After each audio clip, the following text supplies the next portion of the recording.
Então, muito bom dia a todos, bem-vindos a esta sessão que é organizada pela APRH no contexto do novo Pensar 2030, que irá substituir o anterior, que foi delineado até 2020. Em primeiro lugar, queríamos agradecer em nome da APRH a disponibilização desta plataforma que nos foi gentilmente cedida para fazermos o webinar pela Lizwater, e agradecer também a toda a equipa que preparou e que está no background desta sessão a preparar as condições para podermos ter uma boa sessão muito participada. Temos mais de 100 pessoas inscritas para a sessão, vamos ter certamente muitas questões e muitas perguntas. E vou desde já começar por dizer que esta sessão vai ser gravada e que vamos disponibilizar todas as apresentações que forem feitas. Todas as questões irão ser respondidas, as que não puderem ser respondidas aqui durante o tempo da sessão serão respondidas posteriormente pela equipa que está a trabalhar. E enquadrando aquilo que nós estamos a fazer, a APRH faz parte do conjunto de entidades e de associações que foi convidada a integrar a Comissão Consultiva do Pensar. Nós somos representados pelo engenheiro Paulo Chaveiro, que é o nosso presidente da Comissão Especializada de Serviços de Águas e que tem como suplente também nessa Comissão Consultiva o engenheiro Luís David, que é membro da Comissão Diretiva. Os objetivos desta sessão são, no essencial, refletir aquilo que para a APRH é importante em termos de articulação dos serviços de águas com os recursos hídricos. Este é o nosso principal objetivo e temos muito interesse em ouvir as apresentações que vão ser feitas de enquadramento do PENSARP e depois esperamos motivar dessa forma as questões que forem colocadas por todos os participantes com um enfoque particular nesta questão, que é aquela em que a APRH trabalha. Esta sessão vai, portanto, ter um formato que está no programa. O nosso representante, o Paulo Chaveiro, vai moderar a sessão com o apoio do Luís David. Eles irão depois, no final, reunir todas as questões, todas as conclusões e ir redirecionando para os oradores.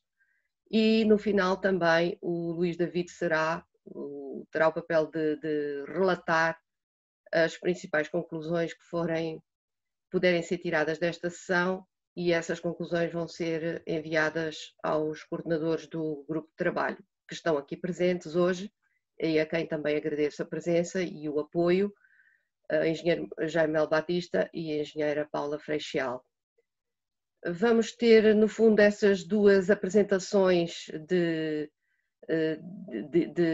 apresentação do Pensar, após o nosso representante nos dar conta também do que foi a primeira reunião da Comissão Consultiva e quais são os grandes eixos estratégicos de intervenção que nos interessa reter em termos do nosso pensamento dentro da APRH e desta articulação com os recursos hídricos. Sendo assim, eu vou dar já a palavra ao Paulo Chaveiro, agradecendo mais uma vez todo o trabalho que foi feito para podermos ter esta sessão e agradecer também a todos os participantes que já estão em linha e aqueles que se vão juntando, desejando que tudo corra de forma muito viva e com a promessa de que todas as questões serão respondidas, as que não forem agora serão mais tarde. Estamos à disposição na APRH depois para nos mantermos em contacto e desejamos a todos uma boa sessão de trabalho e até já. Eu vou ficar aqui, mas agora vou passar a palavra ao meu colega. Paulo, tens a palavra. Obrigada, até já. Muito obrigado. Muito bom dia a todos. Também, em meu nome e em nome da APRH, agradecer terem aceito este desafio de participarem na sessão de reflexão. Eu vou dar umas breves notas de como esta sessão irá decorrer. mas acima de tudo é importante referir que chegou a altura de facto de refletirmos e avaliarmos o que foi feito nos últimos anos com o Pensar 2020 e começar a pensar e a projetar o que se pretende agora com o novo Pensar 2030. É de facto tempo de fazer a avaliação, o que correu bem, o que correu menos bem, o que faltou ser feito, o que podíamos ou poderemos reforçar, de facto fazer tal diagnóstico da situação atual, como está o setor em termos económicos, técnicos, de gestão, a questão da decalagem que há entre o que é a alta e a baixa, a importância da capacitação de recursos humanos, as assimetrias tarifárias, quer dizer, afluências indevidas, realização de ativos, tudo isso será obviamente explanado neste plano. No entanto, o grupo de trabalho, e bem, pediu o contributo e o apoio das associações para proceder a várias sessões de reflexão. No caso da sessão de hoje, produzida pela Associação Portuguesa de Recursos Hídricos, foi-nos pedido, e deixo aqui a nota e enfatizo este ponto, que nós abordássemos e pensássemos na ótica da estratégia, que estratégia queremos, e a estratégia, a articulação dos serviços de água com os recursos hídricos. Seria importante que a sessão de hoje abordasse maioritariamente esta temática. A APRH é a entidade certa para conseguir congregar a abordagem dos recursos hídricos no seu todo, fazendo aqui a articulação com os serviços de água. Serão contributos muito positivos, com certeza que serão aqui dados. Conforme a Presidente da APRH referiu, nós iremos reunir as vossas propostas, sugestões, recomendações, questões. A sessão está a ser gravada e nós iremos depois enviar para o grupo de trabalho um pequeno resumo sobre as questões mais importantes desta sessão, para além do reporte de um paper, digamos assim, da própria APRH, com o que considera ser importante enfatizar e que este plano consiga explanar relativamente à integração e articulação dos serviços de água com os recursos hídricos.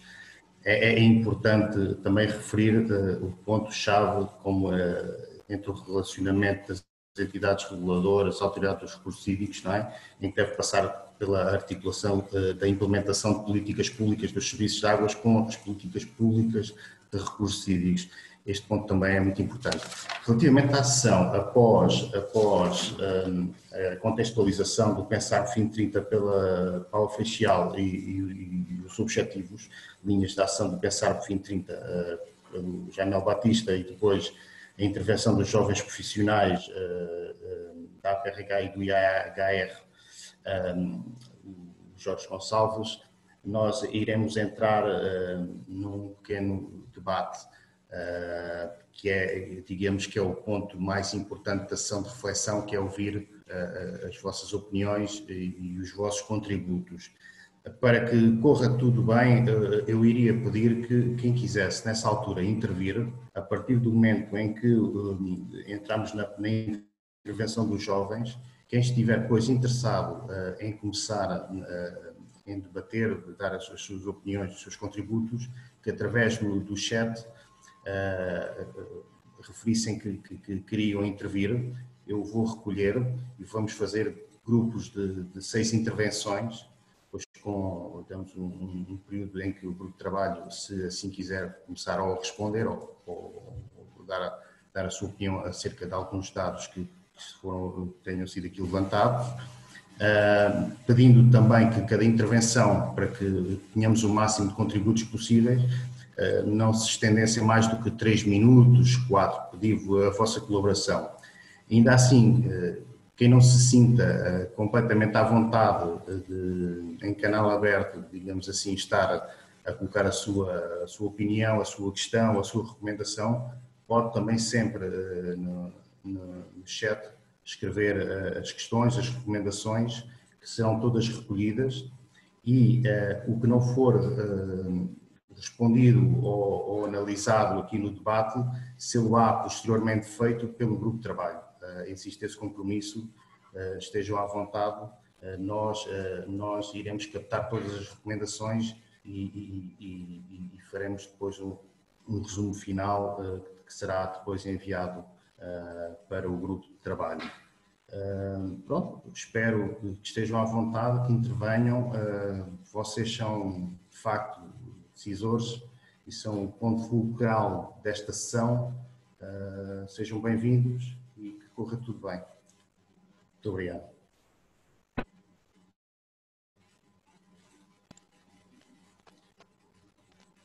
Passava então para a Paula. Obrigada, Paulo. Muito bem, olha, desde já agradecer a vossa resposta pronta para esta colaboração que consideramos imprescindível e pegando um pouco naquilo que foi referido na última sessão temática, o mote é mesmo não deixar ninguém para trás, ouvir, maximizar esta possibilidade que temos através destas plataformas de uma forma muito rápida conseguir ouvir o máximo de intervenientes no setor para que todas estas opiniões sejam consideradas na elaboração deste plano estratégico que irá vigorar de 2021 a 2030. Portanto, o gabinete da Sra. Secretária de Estado criou o grupo de trabalho para a elaboração do plano estratégico. Este despacho foi publicado em maio. Pretende-se aqui, com este plano estratégico, enfim, como seria de esperar, dar continuidade a algumas questões que já estão a ser tratadas no anterior plano estratégico e que o setor tem dado resposta, mas que continuam com algumas necessidades. Mas também haver aqui alguma necessidade de reorientar também o setor para alguns desafios que agora se nos colocam e sobretudo agora nos últimos tempos verificamos mesmo que os desafios são ainda maiores com esta questão que nos surgiu este ano, esta pandemia, portanto ainda nos deu mais para refletir sobre este assunto. Este Pensar por 2030 vem trazer aqui como um novo assunto a ser tratado a gestão das águas pluviais. As águas pluviais já eram um assunto no anterior plano estratégico, mas aqui vem trazer os sistemas específicos de gestão de águas pluviais, trazê-los mesmo de forma declarada para o setor, até mesmo a gestão dos sistemas separativos. Pretende-se também a definição das políticas para os próximos tempos, as políticas para o ciclo urbano da água, e também a articulação com as políticas setoriais relevantes. Estou a falar de questões como a economia circular, a descarbonização, pronto, algumas questões também de orientações internacionais e europeias que têm que ser também assimiladas neste plano estratégico. Também referir que a realidade é um pouco diferente da anterior, o setor veio a reconfigurar-se, nomeadamente nas decisões dos sistemas, e estes são também questões que devem ser também repercutidas e analisadas agora neste novo plano estratégico para ver que realidade é que temos e o que é que queremos agora para a frente.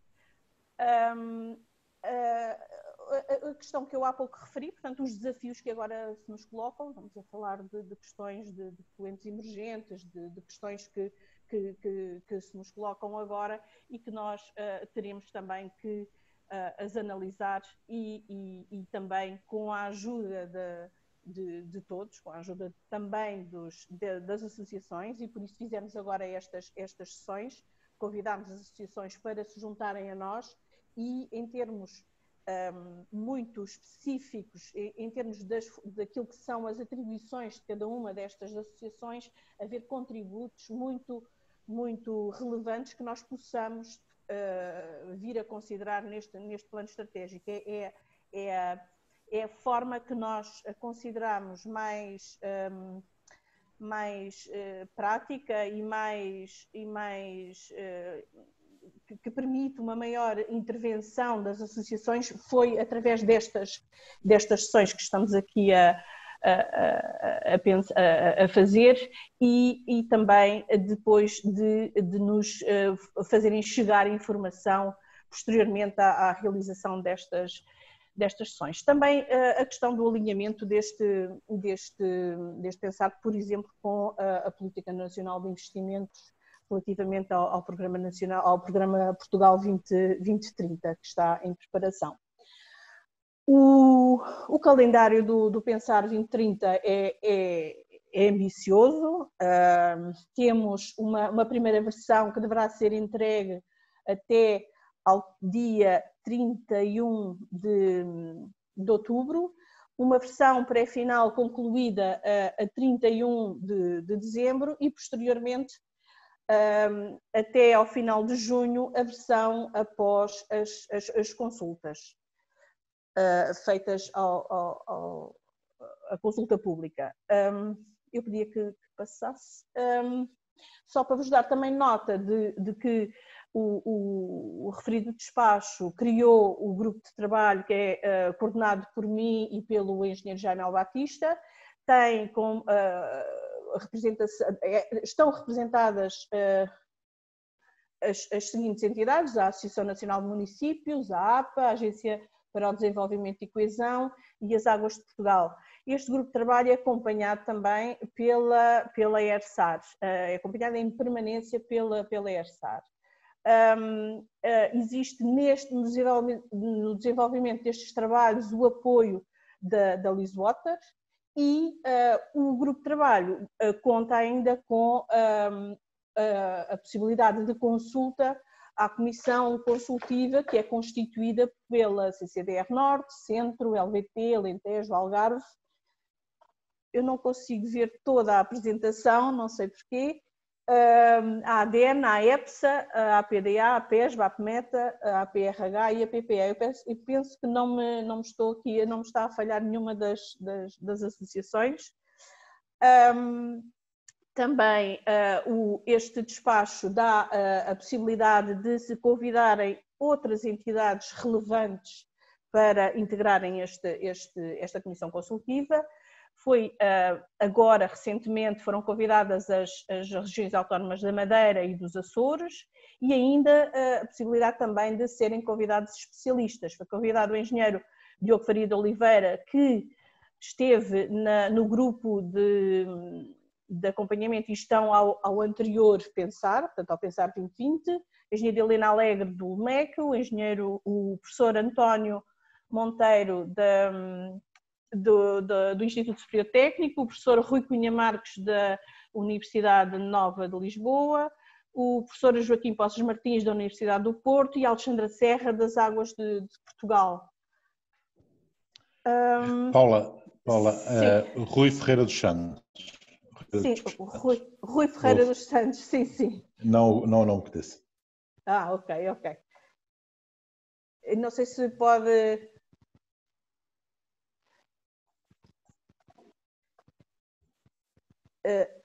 Pronto, para concluir, portanto, o que eu vos gostaria de transmitir era que esta é a segunda sessão temática.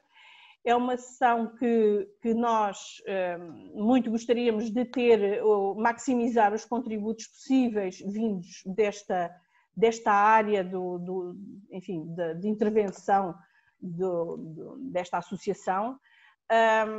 Não obstante poderem haver contributos mais, diria eu, mais sistematizados, não deixem de enviar também alguns aspectos de pormenor que vos pareçam necessários terem atenção, em que muitas das vezes os associados podem ter questões muito específicas que gostariam de ver resolvidas e que podem não estar dentro de um conjunto bem organizado daquilo que nos querem transmitir, mas não deixem de o fazer.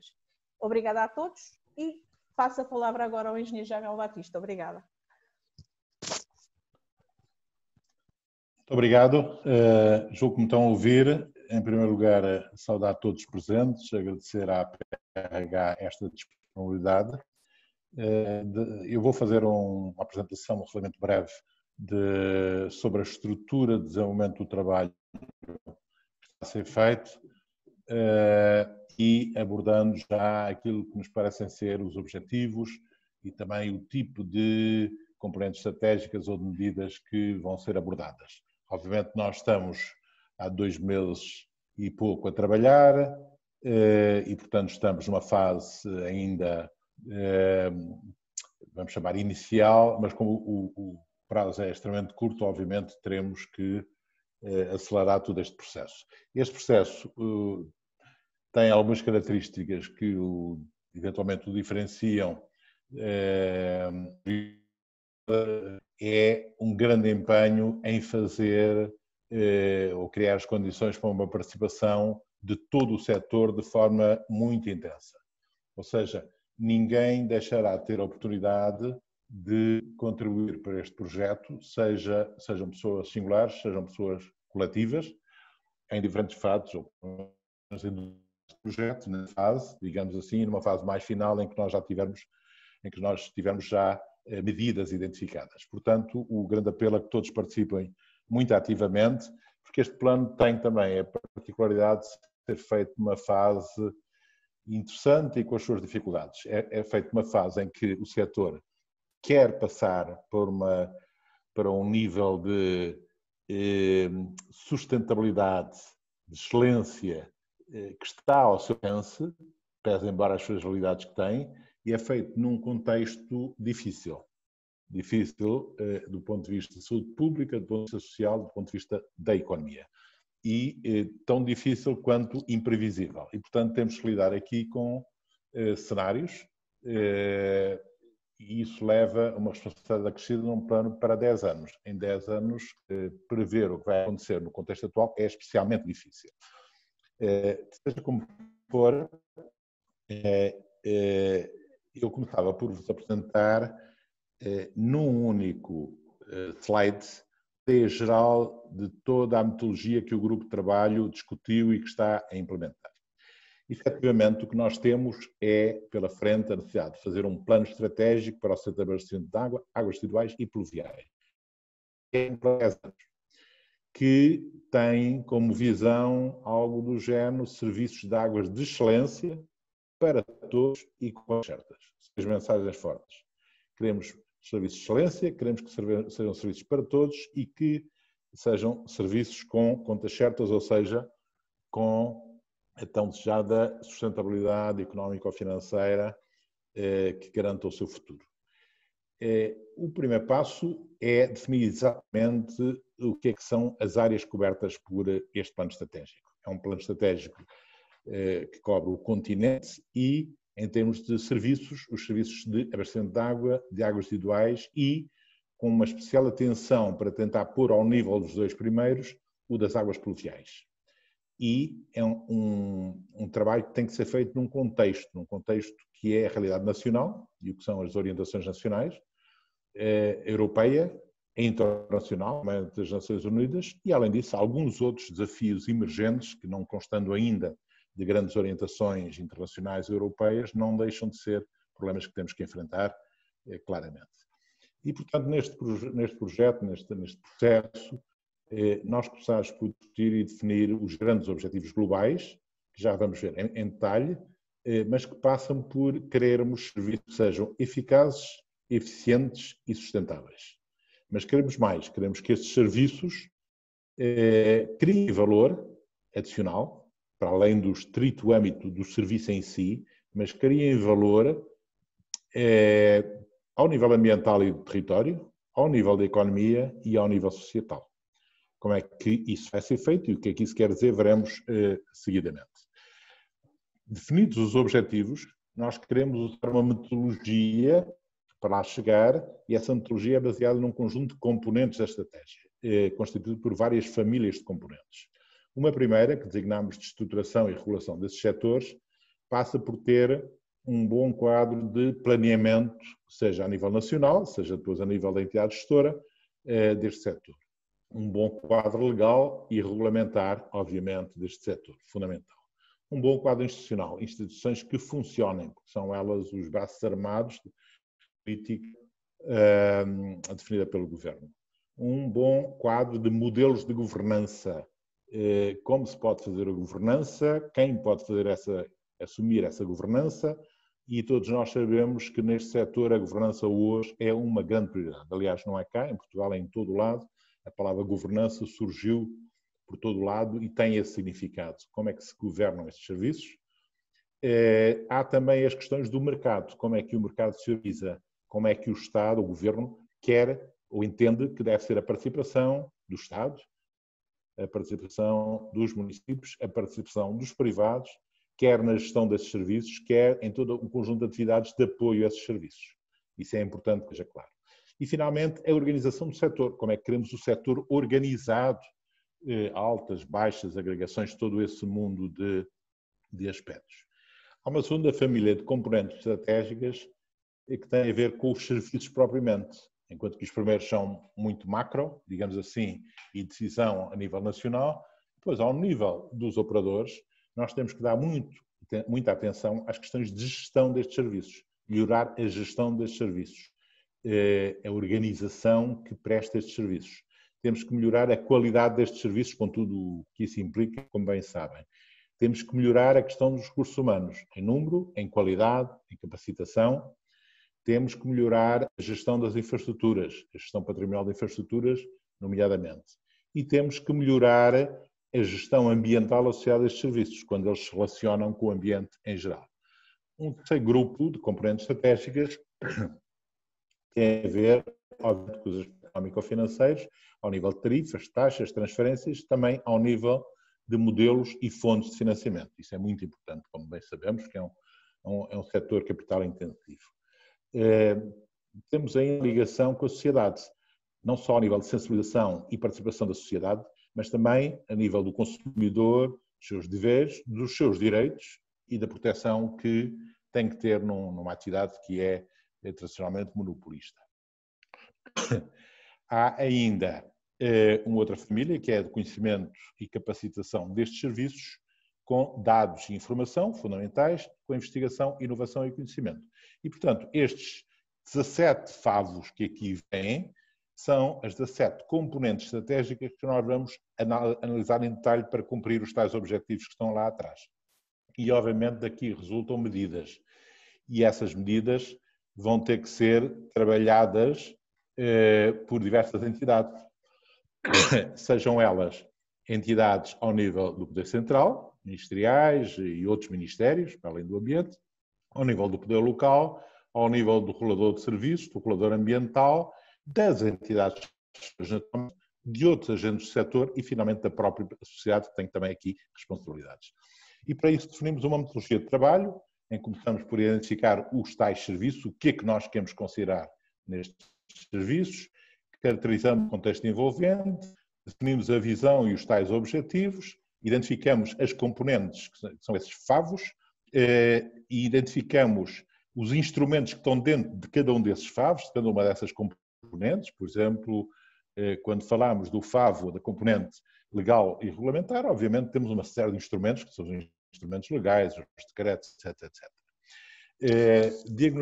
Diagnosticamos e definimos a situação e definimos a partir daí as medidas a implementar, transformamos isso num plano de ação, atribuímos responsabilidades para a implementação e temos que criar um reforçado sistema de monitorização, revisão e atualização deste plano, que é por 10 anos, que certamente vai ter que ser repensado no seu trajeto com pequenos acertos. Portanto, este é o slide que apresenta o conjunto. Eu agora apresentava com um bocadinho mais de detalhe o que está naquele slide e na prática corresponde à metodologia que nós estamos a desenvolver.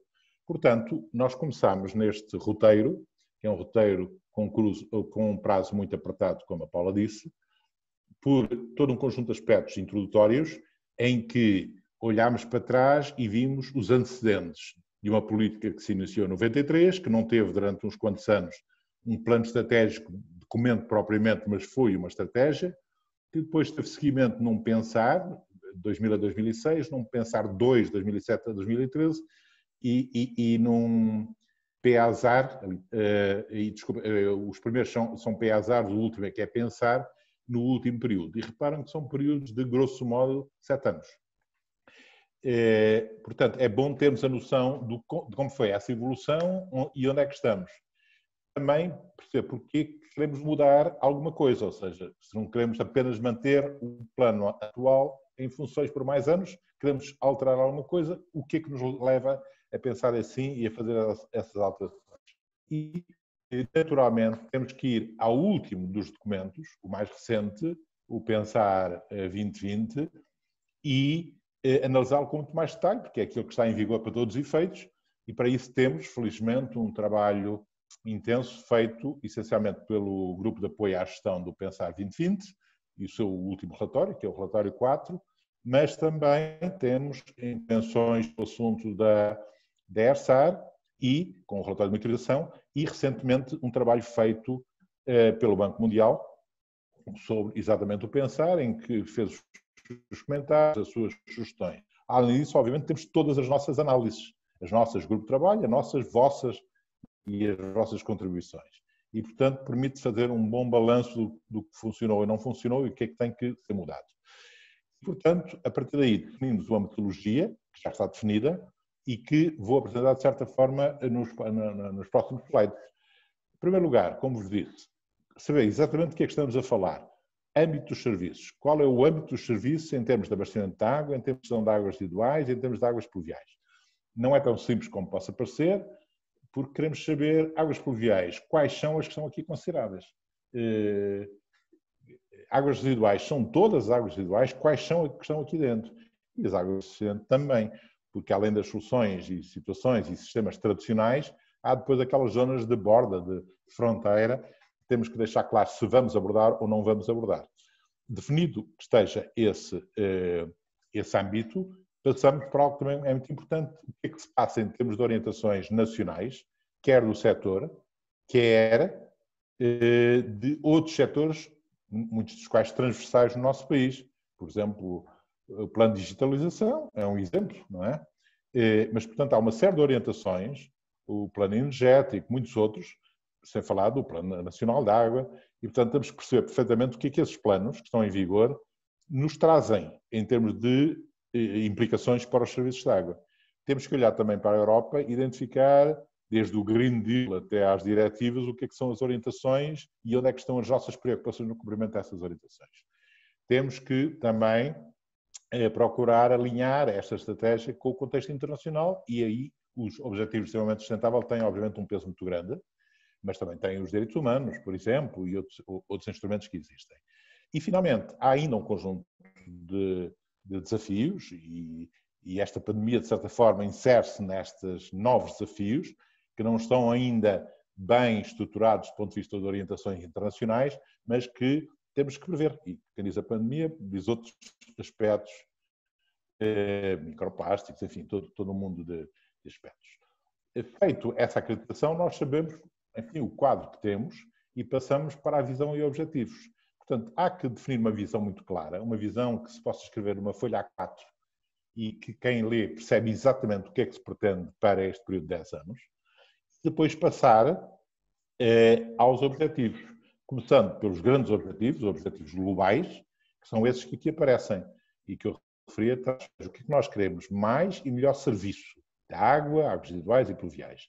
Que seja, portanto, serviço eficaz, eficiente e sustentável.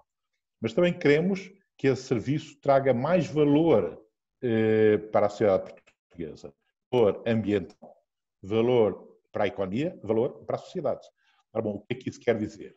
Pegando no primeiro deles, a eficácia dos serviços, quer dizer sermos eficazes na acessibilidade dos serviços pela população, na qualidade dos serviços, na continuidade dos serviços, que não é um grande problema em Portugal, mas não deixa de ser em certas situações, nomeadamente em períodos de seca, etc.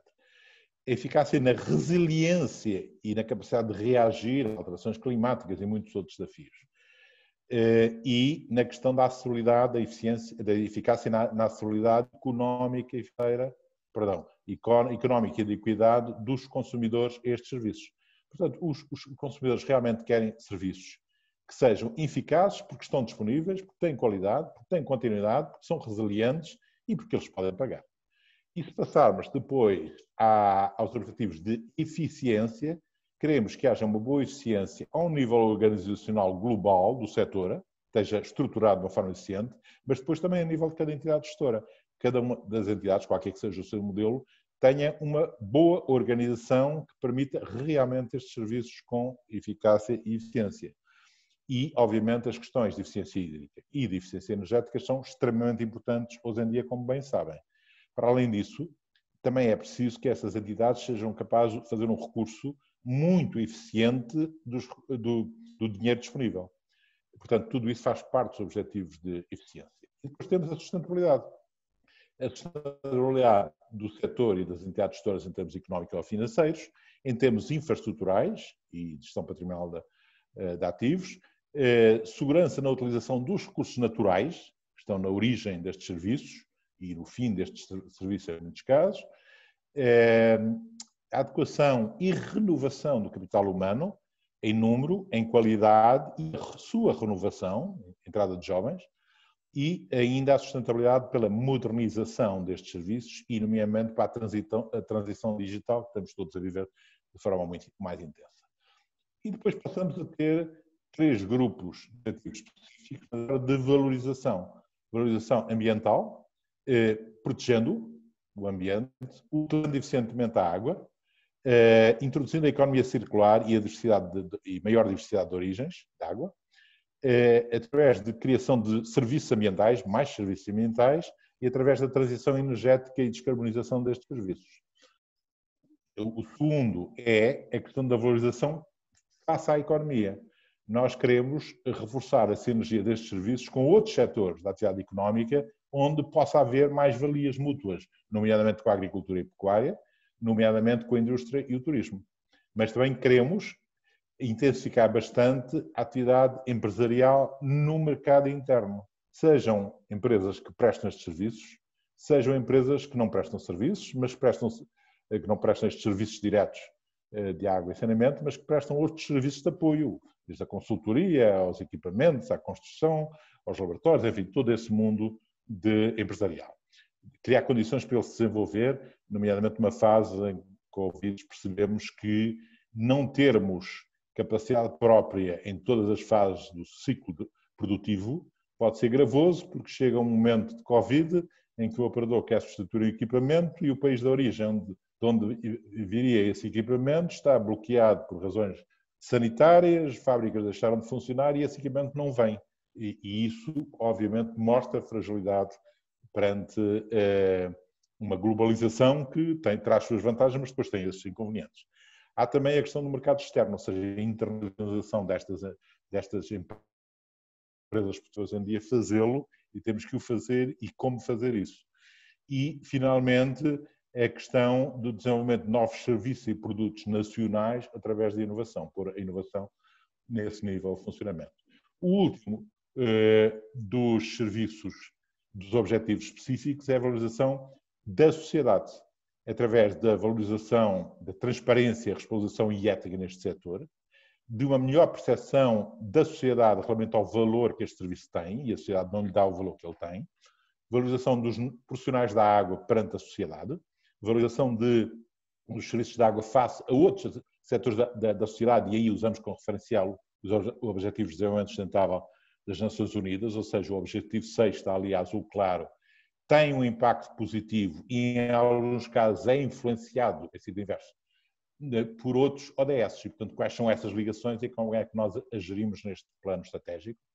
E, finalmente, a valorização dos serviços na cooperação internacional, ou seja, na diplomacia. Feito isto, nós faremos a chamada priorização dos objetivos, porque destes 30 objetivos específicos que vocês viram agora, há uns que são muito urgentes, outros que são urgentes, outros que são menos urgentes. E este equilíbrio é difícil, porque não podemos Primeiro, não podemos dar a mesma prioridade a todos, como é óbvio, mas também não podemos esquecer, dar prioridade só a alguns e esquecer os outros, porque senão o tal país a 2 velocidades que hoje temos passa a ter 3 velocidades em vez de 2 e nós queremos é que passe a ter 1 velocidade. Dito isto, nós entramos então na estratégia e nas suas componentes e nos seus instrumentos que permitem atingir esses objetivos. E começámos por definir, em termos de grupo de trabalho, o que é que são os grandes grupos estratégicos. Consideramos que são a componente, como eu vos disse há pouco, de estruturação e regulação dos serviços, da prestação dos serviços, da gestão económica ou financeira, da ligação do setor com a sociedade e do conhecimento e capacitação desses serviços. E cada um deles vamos ver o que é que temos lá dentro. Ou seja, no primeiro, da componente de estruturação e regulação destes serviços, temos aspectos de planeamento, aspectos legais e regulamentares, institucionais, de governança, de mercado e de organização do próprio setor no seu conjunto. No segundo conjunto, componente de prestação de serviços, temos instrumentos de gestão dos serviços, como tornar a gestão mais profissional, instrumentos de gestão da qualidade dos serviços, de formação de recursos humanos, de gestão do parque de infraestruturas que temos e instrumentos de gestão ambiental. Temos ainda as componentes económico-financeiras ao nível das tarifas, taxas e transferências e ao nível dos modelos e fontes de financiamento, como viram naquele primeiro slide. Temos as componentes de ligação do setor com a sociedade em termos de sensibilização e participação da sociedade, deveres, direitos e proteção. E temos o conhecimento e capacitação, aspecto muito importante, ao nível de dados e informação, ao nível de investigação, inovação e desenvolvimento de novo conhecimento. Dito isto, como já temos os objetivos lá atrás, como já identificamos as componentes e instrumentos da estratégia, vamos diagnosticar cada um desses instrumentos que vimos atrás, que serão muitos, certamente, porque haverá casos em que os instrumentos existem, são ótimos e não precisamos de mexer, outros que serão, boa parte, instrumentos que existem, mas que precisamos de melhorar, e haverá uma pequena parte de instrumentos que ainda não existem e temos que desenvolver. E, portanto, essa análise é muito importante ser feita e aí surgem as oportunidades de melhoria neste processo. Se não temos um instrumento, temos que o criar, se temos, mas não é satisfatório neste aspecto e naquele, é uma oportunidade de melhoria, introduzir essas alterações. A partir daí, somos capazes de fazer uma síntese do diagnóstico e uma síntese das medidas a implementar. No fim disto tudo e deste cruzamento, que é este, ou seja, nós definimos lá atrás visão e objetivos, andámos a ver as componentes de instrumentos. Diagnosticando esses instrumentos, identificando as fragilidades, então nós conseguimos cruzar tudo isto e evoluir para medidas a implementar. Isso permite entrar no plano de ação. A classificação dessas medidas, o que é que isso quer dizer, exatamente, essa medida, a sua responsabilização, quem é que a vai fazer, de forma muito clara. A entidade X, nós sabemos que há sempre mais que uma entidade envolvida nesse processo, mas há uma que tem que ser a responsável pela condução do processo. A sua priorização, porque, tal como os objetivos, uns são mais prioritários que outros, também as medidas, por arrasto, também são umas mais prioritárias que outras. Portanto, a priorização dessas medidas, o cálculo, a estimativa das necessidades de investimentos e dos modelos e fontes de financiamento. E depois, um aspecto muito importante, é criar mecanismos de monitorização, revisão e atualização, quer seja dos objetivos específicos, quer seja das medidas. Nós temos que monitorizar os objetivos, no sentido de dizer se estamos a alcançar ou não estamos, e se não estamos, o que é que temos que fazer? E temos que monitorizar as medidas, dizendo se estão a ser feitas ou não estão a ser feitas, já estão em vigor ou não estão em vigor, e porquê. E, finalmente, porque temos aqui grande imprevisibilidade, especialmente neste contexto que vivemos, a cenarização e a análise de sensibilidade sobre o que é que pode acontecer se isto não for bem assim, se isto for pior que imaginamos ou se isto for melhor que imaginamos. Esse plano de ação vai ter que ter um modelo de governança muito forte, que permita analisar, detectar, mas mais que isso, forçar a mudança, se for necessário, a corrigir aspectos que não estão a ser conseguidos. E, obviamente, ter associado uma análise de riscos e de mitigação em caso as coisas não correrem como pensamos. Complementar tudo isso, haverá uma avaliação ambiental estratégica e haverá também, naturalmente, a consulta pública, que decorrerá a partir do início do próximo ano, e este documento, ou seja, o documento que vai contemplar tudo isto que estamos até agora, vai ser complementado com um segundo volume de anexos, mais longo. O primeiro queremos que seja um documento relativamente curto, fácil de ler. O segundo, obviamente, dos anexos é mais pesado, terá um sumário executivo e terá uma infografia, e assim termina o processo. Eu queria apenas acrescentar aqui 2 ou 3 pontos. Um é, que a Paula já referiu, a grande importância da consulta que tentamos dar a este Pensar 2030. E para isso, para além do trabalho de base que está a ser feito, quer pelo grupo de trabalho, quer pelo Conselho Consultivo, quer pelos especialistas, foi entendido e foi proposto às associações presentes no Conselho Consultivo que tivessem um papel muito ativo nesse debate. E assim começámos por ter, neste processo de consulta ao setor e sua mobilização, uma sessão, que foi no passado dia 8, do próprio Ministério da Secretaria de Estado, em que foi lançado o projeto e iniciada a reflexão. Tivemos recentemente uma da AEPSA, dirigida essencialmente aos seus membros, no dia 15, discutindo essencialmente este tema, que estratégia para o mercado interno, também muito interessante. E estamos a ter agora a vossa, hoje, que, embora possa ser uma discussão aberta a todos os aspectos, nós sugerimos que fosse especialmente focada na questão da articulação entre os serviços de água e os recursos hídricos, porque é uma componente extremamente importante para o conjunto funcionar, e a APRH está especialmente vocacionada para isso, mas teremos no dia 20 com a ADN também uma sessão sobre as perspectivas do lado do consumo, da parte dos edifícios e das redes prediais. Teremos com a APESM no dia 21 uma sobre drenagem urbana e remoção de poluentes, outra com a PPA e a APMETA que se juntaram para ajudar a definir estratégias para a internacionalização do setor, financiamentos e inovação de produtos e soluções para o aumento da competitividade externa através do desenvolvimento do mercado empresarial interno. É isso que se vai discutir lá. Temos no dia 24 com a PDA uma outra sessão virada para grandes desafios e para a dimensão económica do setor, e temos finalmente uma com a Associação Nacional de Municípios, e que será dirigida, tanto quanto eu sei, aos decisores políticos municipais, presidentes de Câmara, vereadores, que vamos discutir qual a estratégia para a organização e o financiamento do setor. E, portanto, esta sequência de consultas dá-nos uma garantia de praticamente todos os agentes do setor terem a possibilidade de, através destas sessões, participarem, mas não só. Ou seja, nós vamos lançar um enquete online em que convidamos todos. Pode ser um singular, pode ser uma organização, pode ser uma associação de organizações, responderem a este inquérito em que nós vamos dar o espaço para cada um dizer, olha, sobre estes assuntos eu não tenho nada a dizer, mas sobre aquilo eu tenho uma proposta concreta a fazer, sobre o outro eu tenho uma discordância profunda do que está a acontecer, enfim, o que for. E isso nós trataremos com toda a atenção, porque é uma contribuição extremamente útil. Portanto, por favor, estejam atentos ao lançamento do inquérito e à sua resposta. Vamos procurar fazê-lo o mais friendly possível e pedimos que sejam intensos nessa vossa participação. Eu termino lançando, para já, enfim, um desafio geral.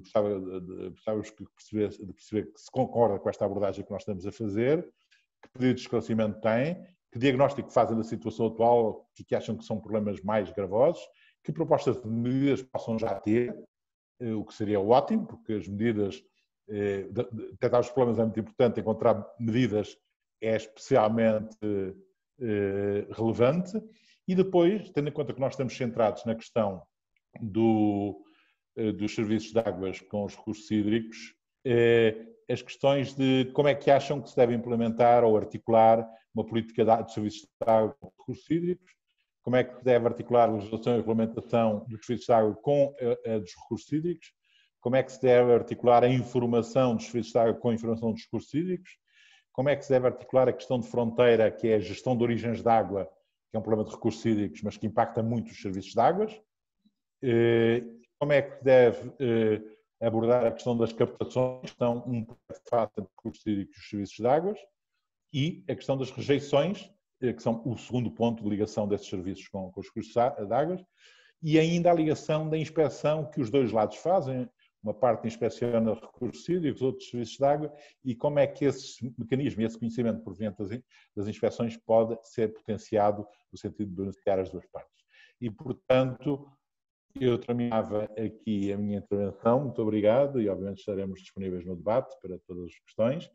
E julgo que agora o Jorge Gonçalves, em nome dos jovens do setor, que são muito importantes, são eles que em boa parte vão começar a ter que implementar tudo isto no futuro próximo, vai fazer a sua intervenção. Muito obrigado a todos e, Jorge, por favor. Bom dia a todos. Gostaria de, em primeiro lugar, cumprimentar a organização, os oradores convidados, designadamente os coordenadores do grupo de trabalho que está a desenvolver o novo Pensarp 2030 e os restantes participantes na sessão. No fundo, gostaria de agradecer aqui o desafio de abordar aqui de forma breve o Pensarp e deixar algumas considerações gerais sobre aquilo que foram os objetivos globais já propostos nesta fase de desenvolvimento do Pensarp. E aqui a rede de jovens profissionais da IAHR, a Young Professionals Network, desenvolveu em parceria com a APRH um trabalho de análise, no fundo breve, destes objetivos globais e depois deixaria em 3 grandes áreas que foram identificadas, 3 questões mais específicas como contribuições para o debate seguinte. Eu aqui pediria, por favor, para me apresentarem estes, no fundo, as 3 grandes áreas que identificamos. Por um lado, a gestão integrada de recursos e serviços, muito enquadrada naquilo que é esta seção da APRH. Por outro lado, a coesão territorial e o desenvolvimento integrado. E como terceira grande área, a inovação e transição digital. Dentro destas 3 grandes áreas que foram identificadas, com base nos objetivos globais em desenvolvimento, colocaram-se aqui um conjunto de pontos neste trabalho de análise e estes pontos podem posteriormente serem facultados como contribuições e reflexões para o Pensarp 2030. Passaria agora às 3 questões específicas que se enquadram nestes 3 objetivos globais. No caso da gestão integrada de recursos e serviços, a nossa questão direciona-se mais para as águas pluviais, como integrar, como gerir e como financiar a gestão destes serviços, sendo que aqui identificamos que pode constituir uma importante janela de oportunidade para uma verdadeira parceria entre a academia e a indústria, considerando que existe muito conhecimento nas águas pluviais na academia que não chega à indústria e na indústria muita experiência prática que pode ser incorporada pela academia, havendo aqui uma verdadeira colaboração. Então, esta primeira questão direciona-se muito para as águas pluviais.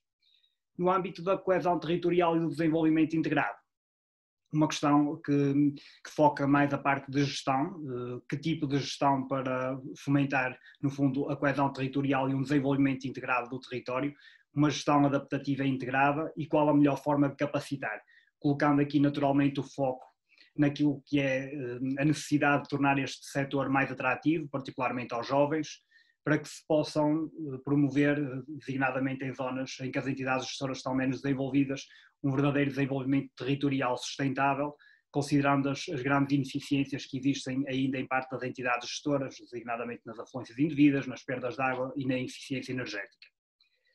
Relativamente ao terceiro grande tema que identificamos, a inovação e a transição digital, questionamos de que forma as políticas públicas podem acelerar uma transição digital sustentável, considerando aqui que existem diferentes fases nas entidades gestoras. Por um lado, para determinadas entidades gestoras já faz sentido e é prioritário falar na digitalização e na desmaterialização, enquanto que para outras, pela fase em que se encontram, poderá fazer sentido olhar para a constituição de cadastros, a gestão e o tratamento de dados e mesmo a otimização dos procedimentos internos. Portanto, aqui de que forma acelerar uma transição digital que seja sustentável e que promova aqui um bocadinho em correspondência com a grande área anterior, promovam uma verdadeira coesão territorial. Muito obrigado.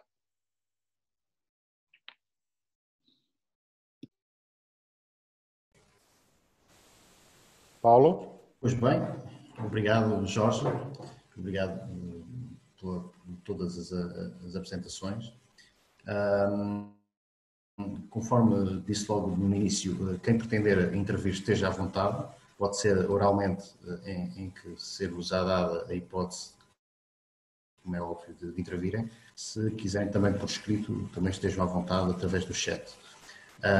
Nós temos aqui para já apenas uma inscrição solicitada por Catarina Roseta.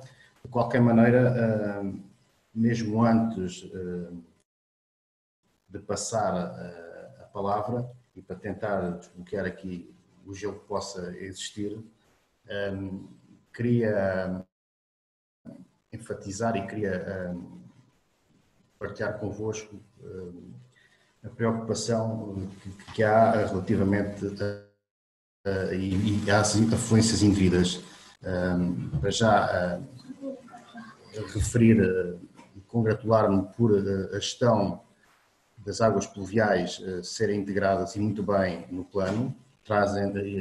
Isso traz novos desafios, entre eles a questão das afluências indevidas e aqui, obviamente, com a relação com a qualidade das massas de água, porque, quer queiramos, quer não, vai influenciar diretamente essa questão.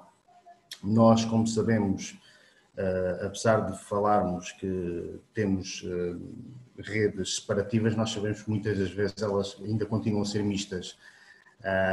É um problema grave que continua e irá continuar nos próximos anos. Como é que vamos conseguir resolver este problema? Deixo alguma sugestão. Talvez seria importante referir no plano a necessidade da entidade reguladora colocar aqui mais um indicador e faseadamente esse indicador começar a ter algum peso também dentro da avaliação, nomeadamente como é que as entidades gestoras conseguem garantir a verdadeira separação das redes,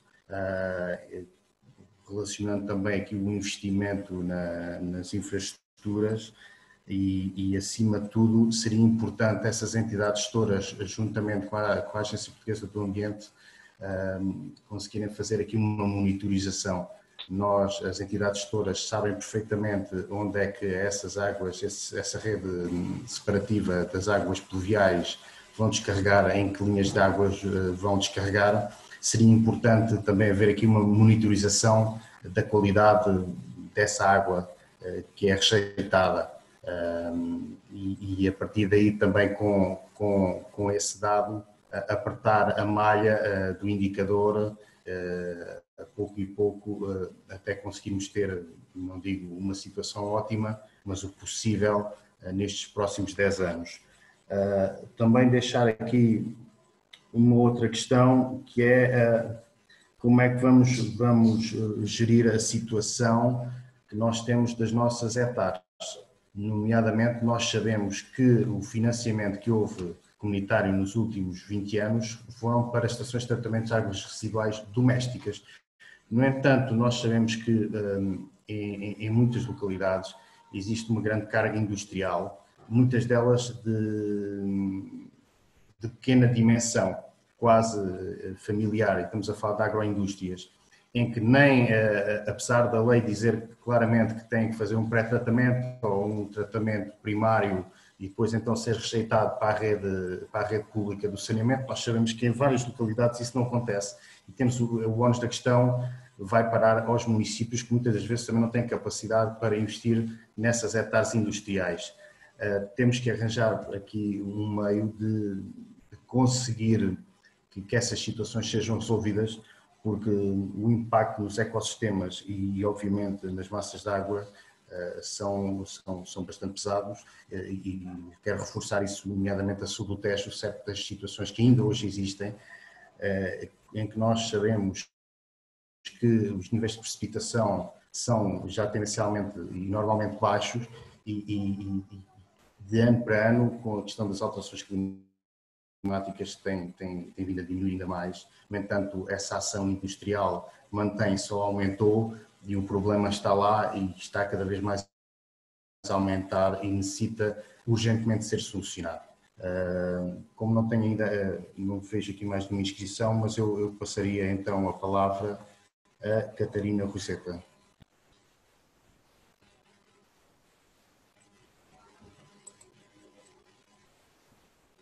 Já estão a ouvir-me? Sim, sim. Obrigada.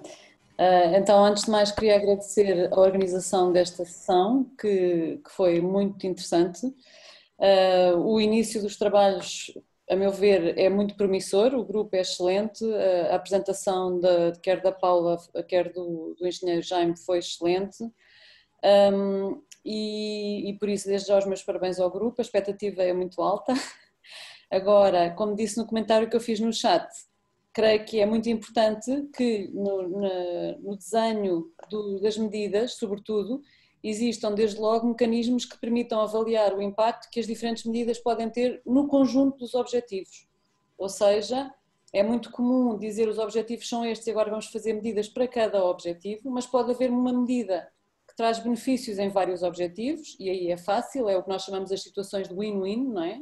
Há uma medida e beneficia, por exemplo, se conseguirmos reduzir as águas pluviais que são misturadas nas outras águas, temos um benefício económico e também podemos, se calhar, ter um benefício ambiental, se conseguimos ter através da permeabilidade do solo ou qualquer outra medida desse tipo. Por outro lado, e isto também é muito problemático, também sabemos que há medidas que contribuem para um objetivo, mas pioram outro objetivo. E, portanto, vai haver alguns casos em que as medidas nos mostram que trade-offs entre um objetivo e outro, e também temos que ter mecanismos para tratar isso. Naturalmente que o mais óbvio é quando nós queremos a sustentabilidade económica e financeira dos serviços, depois podemos ter problemas a nível da acessibilidade e, portanto, do ponto de vista social, isso pode haver ali alguma necessidade de ponderar a benefício de um em detrimento do outro. Neste contexto, eu acho que a ligação que estão a fazer entre os serviços e os recursos hídricos que, recorde-se, dão origem a estes serviços, ou seja, se não houvesse recursos hídricos de qualidade, portanto, se não há água no meio natural, não há serviços possíveis a prestar. Portanto, nós precisamos de nos lembrar sempre que os serviços que estamos a prestar estão associados ao recurso hídrico que está no meio natural e que nos é disponibilizado. Portanto, neste contexto, eu gostaria de reforçar a importância de explorar as soluções de base natural, que eu creio que em Portugal, fora alguns exemplos em zonas urbanas que têm sido testados, não têm sido muito trabalhadas a nível do planeamento estratégico. Eu acho que isto é um erro, acho que se devia investir mais neste tipo de soluções, nomeadamente nas áreas urbanas, e isto faz todo o sentido, sobretudo num contexto em que estamos a meter as águas pluviais. Portanto, há imensas coisas que se podem fazer para aumentar a permeabilidade dos solos, há imensas coisas que se podem fazer para utilizar as águas pluviais nos espaços verdes e, portanto, menos, como dizia o Paulo há pouco, menos aquela coisa do descarregar, aquela preocupação em onde é que se descarregam as águas pluviais e como é que se monitorizam, é deixá-las, retê-las o mais possível no sítio onde elas caem, ou seja, é uma filosofia um bocado diferente que eu acho que nós precisamos de trabalhar cada vez mais. E finalmente, a ideia de reforçar, mesmo a nível de legislação e a nível de capacitação técnica, a possibilidade de reutilização das águas. Eu, enquanto cidadã e enquanto diretora de sustentabilidade de uma instituição pública, tenho tentado procurar soluções de reutilização das águas no contexto urbano, portanto, claro que também há a parte da reutilização agrícola, que é muito importante, mas eu agora estou-vos a falar da minha experiência enquanto contexto urbano, e digo-vos que é muito complicado, quer convencer os arquitetos, quer depois ter os projetos de especialidade que as câmaras aprovem, porque aquilo é esquisito, neste momento já é permitido, a legislação já o permite, mas o que nos dizem é, eu se fosse assim não metia nisso, porque não se sabe bem, está a ver, e depois isto usar a mesma água, e depois isto é perigoso, e depois tem danos, e depois não sabemos muito bem, não se meta nisso. E eu acho que, portanto, isto mostra que há aqui um medo da reutilização da água, que a ideia é que nós depois de a utilizar temos que a mandar embora para um etar e só depois de sair da etar é que ela está em condições para fazer o que quer que seja, e temos que combater este medo porque vamos precisar de usar a água de uma forma melhor e reutilizá-la várias vezes é talvez a forma mais eficiente de a utilizar. Concluo agradecendo muito novamente esta apresentação, também à Susana Neto pela organização desta sessão e fico em grande expectativa. Vou já destacar uns quantos alunos de mestrado durante o próximo ano para estarem a acompanhar o que for saindo dos documentos e a trabalhar o documento do Pensar 2030.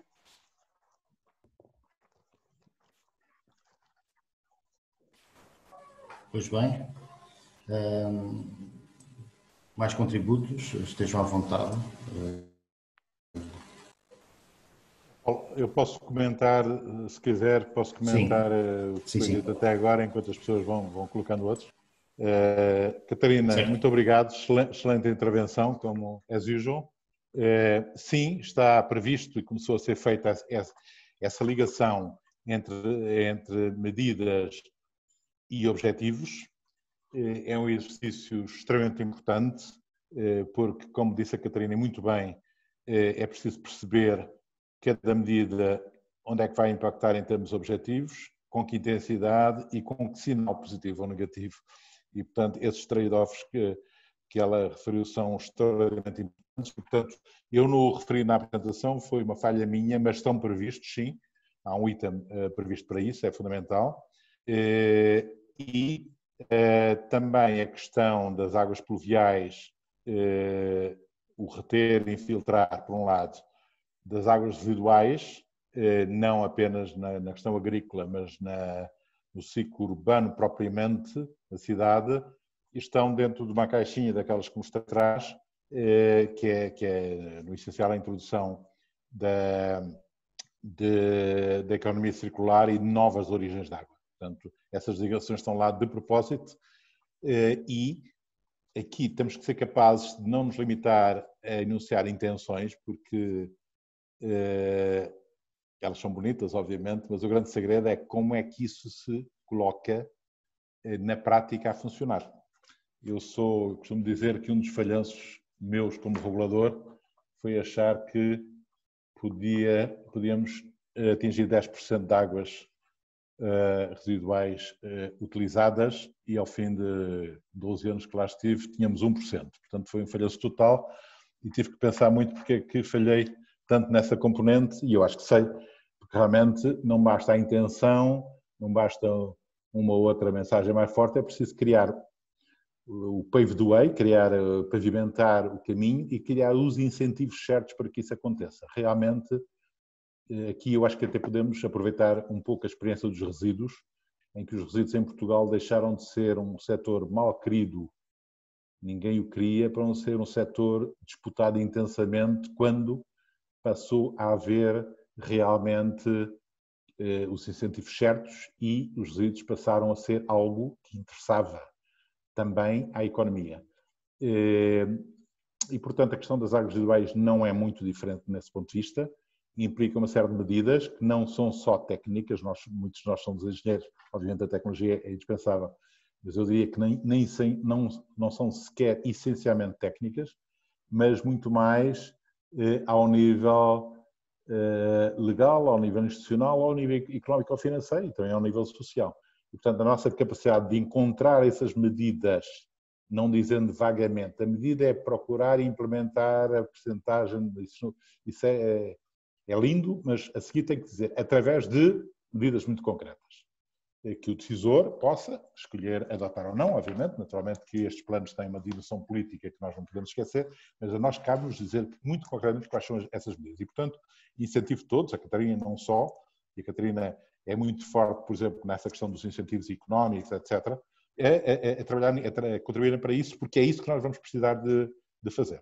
Mas, portanto, o que disse está previsto, a dificuldade é chegarmos, e isso será uma segunda ronda, certamente, de debates lá mais para a frente, depois do verão, sobre as medidas. Aquela medida funciona ou, como diriam os brasileiros, não cola. Nós escrevemos, ela não colou, caiu ao chão, pronto. E ninguém a implementou, porque realmente falhámos na definição dos incentivos. Falando agora dos comentários do Paulo, o Paulo interrompa-me quando houver mais questões, não é? Mas os comentários do Paulo, ele referiu, salvo erro, a questão das afluências indevidas, a questão da ligação às massas de água, a questão de termos redes mistas. Eu diria que, e muito bem, o Governo optou por, neste plano, um conjunto de, digamos, de marcos diferenciadores. A questão da consulta é um dos marcos, mas outra questão, outro marco diferenciador é o nível de abastecimento e da gestão de águas residuais. Isso passa por quê? Sendo um setor que esteve sempre atrás, que tem problemas complicados, terá de frente aspectos como, ao nível das águas pluviais, primeiro, reconhecer o problema, delimitar o problema, identificar os responsáveis pela resolução do problema, não é responsáveis pelo problema, é responsáveis por encontrar soluções para o problema, por gerir o modelo de gestão, quem gera estes pluviais. Os pluviais têm a parte social, têm a parte enterrada. Quem gera uma parte, quem gera outra? Até onde? Até o limite da cidade, fora do limite da cidade? Como? E a ribeira que atravessa a zona urbana, está dentro disso ou está fora? Portanto, delimitar muito bem e encontrar um modelo de gestão e ver aí as similitudes entre a drenagem pluvial e das águas residuais, obviamente, e ver como é que podemos criar essas sinergias. Saber custear isso, qual é o custo que isso tem? Para a sociedade, porque isso é a base depois para as questões tarifárias. Saber quem paga, essa pergunta tão simples, que na água é muito simples, paga quem consome. Nas águas pluviais é bem mais complexo, e nas águas pluviais há um grande cliente, seja quem for a entidade gestora que faça a gestão das águas pluviais, há um grande cliente que é o próprio espaço urbano, ou seja, o município, facilmente produz metade daquilo que se gera em termos pluviais, enquanto que os cidadãos só geram a outra, e uns geram, outros não. Há uns que estão nos apartamentos que quase não geram, outros que estão em zonas que geram. Portanto, a questão do custo e a questão da atribuição desse custo, a distribuição desses custos pelos agentes é muito interessante e muito importante. Isso vai ser trabalhado, ou já está a ser trabalhado a fundo, tem que haver soluções claras nessa área. E a questão da monitorização, como foi dito. A monitorização em termos de quantidade e em termos também de qualidade. E nós sabemos bem que quando se separou a alta da baixa, criou-se ou perdeu-se a economia de processo. Portanto, a coisa ficou um pouco mais cara unitariamente porque temos uma alta e uma baixa. Mas criaram-se uma série de oportunidades, é como tudo na vida. E uma das oportunidades é que nesse ponto de transação alta-baixa, os problemas escondidos saltaram todos. Claro, quando há um ponto em que se mede e se lança uma fatura e alguém tem que pagar, de repente começa tudo a pensar nos problemas que não queria pensar antes. Não é? E isso é um aspecto positivo, muito positivo, que temos que valorizar. E, portanto, a velha questão de que o município ia pagar X pelos águas residuais que ia entregar a alta, mas esta noite choveu imenso e quando eu acordei percebi que ia pagar Y maior que X. É uma pergunta muito simples e a resposta não é fácil, mas tem que se encarar. E nada de entrarmos naquela situação de que a culpa é dos outros, os outros resolvam. A culpa é de todos nós. E quer da alta, quer da baixa, tem que se trabalhar nisso, incluindo a baixa que gera infiltrações e caudais adicionais. Portanto, esses problemas têm que ser vistos com muita clareza, coragem, para depois a decisão política estar bem baseada, mas obviamente tem que ser, concordo inteiramente com o Paulo, que é um aspecto central aqui, e também conto muito, o Jorge falou disso, a academia, os pluviais são muito trabalhados na academia e menos aplicados na prática e, portanto, a academia tem aqui uma oportunidade fantástica. A questão de aceitar, só para terminar, as questões de cargas industriais, agroindústrias, Paulo reparou que tínhamos lá, naqueles objetivos, um que precisamente tinha a ver com a sinergia entre os serviços de água e a agricultura e a agropecuária, e outro que tinha a ver com a indústria e o turismo. O objetivo é exatamente esse. É exatamente conseguirmos abordar isto. Portanto, nada disto é fácil, mas a pior forma de atuar é fingirmos que não existe problema ou limitarmos a dar umas frases muito simpáticas que toda a gente gosta de ouvir, que é preciso sensibilizar a população para incentivar o não sei quê. Isso aparece na primeira coluna. A segunda tem que dizer como. Como exatamente? Diga lá ao Sr. Ministro que a nossa proposta é fazer exatamente isto. E, portanto, é esse o desafio que nós temos, que é interessantíssimo, que eu acho que é extremamente estimulante para todos nós, e peço a vossa contribuição, porque eu não tenho, obviamente, nem o grupo de trabalho tem soluções na manga para tudo, tem algumas que acham que funcionam, outras que precisam, mas realmente a melhor solução é encararmos de frente estes problemas. Como me dizia, quando eu era jovem, um velho amigo inglês, me ensinou muita coisa e disse: Jaime, os problemas são para te dizerem hoje para resolveres hoje. As coisas estão a correr muito bem. Tem tempo, podem ficar para amanhã. Amanhã, tranquilamente, estamos cá para ouvir. Os problemas é para hoje e encarar. São difíceis, são. Mas se não os encararmos, não os levamos de certeza. E os pluviais é um exemplo típico de andamos há décadas a fazer de conta que não existe o problema. Pronto, eu procurei responder. Não sei se há questões. Sim. Então, temos aqui mais, penso que 3 inscrições. Luís David, depois Susana Neto e também de Manuel Costa. Então eu passava, se calhar, já a palavra ao Luís David. Bom dia a todos. Vou tentar ser breve, tenho retirado de coisas que gostava de referir, mas vou também tentar selecionar. Começava pela apresentação, julgo que na altura, do engenheiro Mel Batista, que referiu a necessidade do plano ser monitorizado, é um plano de 10 anos, e também a questão, da imprevisibilidade que vai surgir. E não posso deixar de comentar que o plano que acabou agora, não sei qual foi a taxa de realização final, mas sem dúvida nenhuma, a meio estava muito por realizar. E dependia isso de fatores externos. O plano que tinha sido traçado estava muito baseado em agregação de entidades que não aconteceu e obviamente, aprende-se com isso e este plano vai ter esse tipo de situações em conta. Agora, eu não posso deixar de referir a questão também do quadro legal e regulamentar e normativo que foi referido e, sem dúvida nenhuma, há aqui uma mensagem que tem de ser passada também para o Governo, que é isto continua atualmente parado. Nós andamos a fazer o plano estratégico que se pretende há 10 anos e a regulamentação de tarifário, regulamentação dos serviços de água e desabastecimentos, isso, que continua parado há muito tempo. Não posso deixar de fazer logo um reparo a este respeito. Isto seguindo ainda o que foi feito nas apresentações. Depois, gostava de referir, se me permitem que partilhe um ecrã, por causa, achei muito importante esta intervenção da Catarina Roseta, porque eu, sem dúvida nenhuma, quando se fala da integração com os recursos hídricos, o planeamento urbano na questão das águas pluviais é essencial, é absolutamente essencial. Eu gostava de partilhar aqui, se não se importam, o meu ecrã, que tinha uma apresentação que dei para uma universidade há pouco tempo. Vou só... Estão a ver este que diz o ciclo urbano da água? Sim, sim. Ok. Isto foi uma apresentação que dei no final do ano passado, 2019, onde precisamente era o ciclo urbano da água, e eu referia uma pesquisa que fiz na NET, em que a Wikipedia tinha aqui adoção, armazenamento, distribuição de água, drenagem de efluentes e por aí fora, nada sobre as pluviais.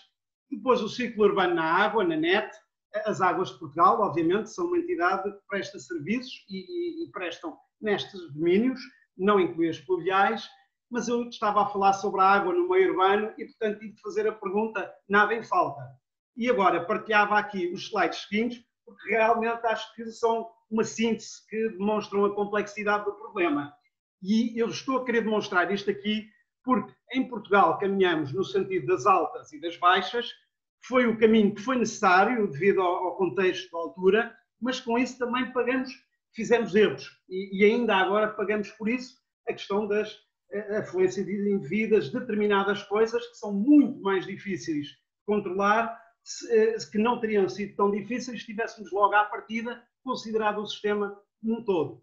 E, portanto, aqui foi referida a questão das fronteiras e eu gostava aqui realmente de referir isso. Nós temos um sistema superficial, a água a escorrer superficialmente, temos um sistema enterrado, que a ligação é feita por sarjetas e sumidores e a água vai para os coletores, e temos aqui uma imagem de um modelo matemático da água nos coletores, e depois a água é descarregada, aqui é uma imagem em Lisboa, em que temos a água descarregada no meio do setor. E aqui faço também já uma ligação ao que o Paulo Chaveiro referiu, sem dúvida nenhuma, há dados do SNIR, há monitorizações, muitas vezes olham o meio do setor como um sistema autónomo. Portanto, temos os ribeiras, cursos de águas, as praias, as bandeiras verdes, a qualidade da água das praias. Nós temos cada vez mais, e procurar, é um caminho longo a fazer, mas integrar isto como uma rede contínua. A parte urbana ligada a estes problemas. E nós sabemos quais são as partes urbanas que dão maiores problemas no meio hídrico. Portanto, esta ligação é chave e tornar os dados, na medida do possível, o mais partilháveis e acessíveis possível e sem problemas que houve no SNIR, parece-me essencial. Depois, também ainda no slide, temos aqui a água na cidade. Portanto, temos os parques, temos o sistema ribeirinho e costeiro, com atividades de recreio, aqui uma regata em Lisboa, com muitas pessoas a assistir, E, obviamente, nesta altura não há grande problema, mas noutros podemos ter, e sabemos que em Lisboa há problemas que vemos aqui, peixes mortos junto ao cais, maus cheiros, e, portanto, temos aqui uma questão de infraestrutura verde-azul e de multifuncionalidade e de serviços de ecossistema. E eu julgo que já muito se tem feito neste caminho, nomeadamente em Lisboa.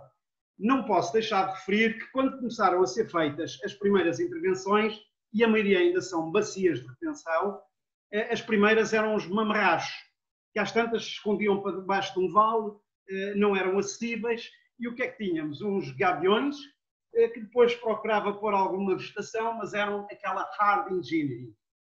Hoje em dia evoluiu-se no soft engineering, nas soluções baseadas na natureza, e sem dúvida temos já alavancas que fazem com que estes processos avancem.